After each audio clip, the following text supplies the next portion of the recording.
సింహరాశి.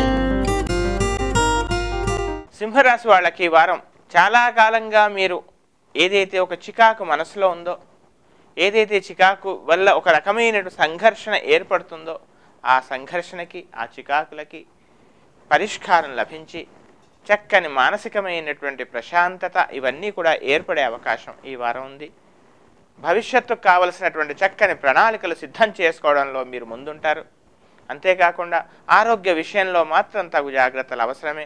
ఎంత మీరు సరిగా ఉన్నా, ఎంత ఎదుటివారి యొక్క శ్రేయస్సును క్షేమాన్ని కోరుకున్నా, ఎదుటివారు నన్ను అర్థం చేసుకోవటం లేదు కదా అనేటువంటి ఒక బాధ మాత్రం మీలో ఏర్పడే అవకాశం కనబడుతోంది.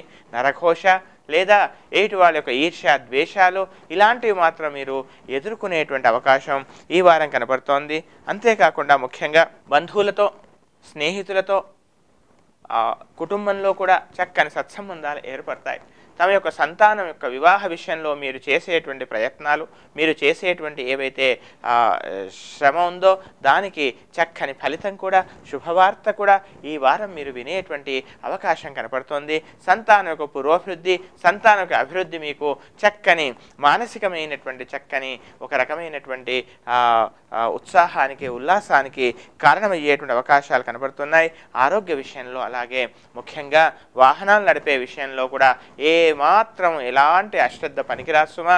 ఇక అప్పులు ఇవ్వటం తీసుకోవటంలో కూడా తగు జాగ్రత్తలు అవసరము. ఎక్కడా కూడా తప్పుగా ఏది చదవకుండా గుడ్డిగా సంతకాలు మాత్రం చేయకూడదని చెప్పవలసిన ముఖ్యమైన గమనిక.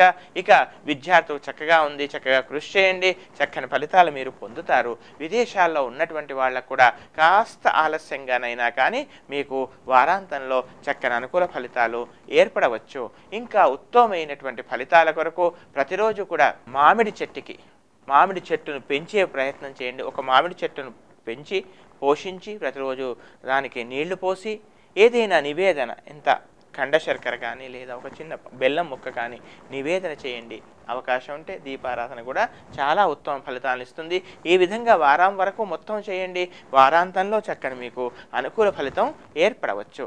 ఇంకా ఉత్తమ ఫలితం కోసం రాహుకేతు స్తోత్రాలను కూడా ఎట్టి పరిస్థితుల్లో మానకూడదు.